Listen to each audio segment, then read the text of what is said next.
I'm giving you guys a tour of the before. So here's my plans. This is gone. This is gone. New floor. I think that will be an office.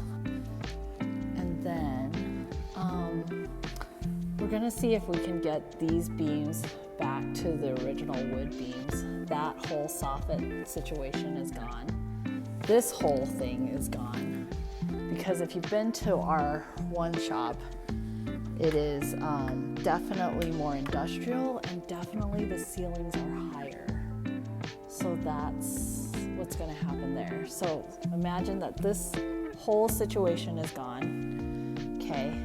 We will build this wall out to here and this will be our back office area. This will be wall. This will be wall.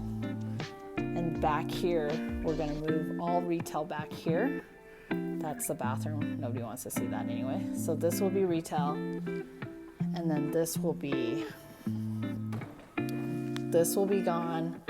Go back to the ceilings. The floor is gonna be gone. And this is our new shops.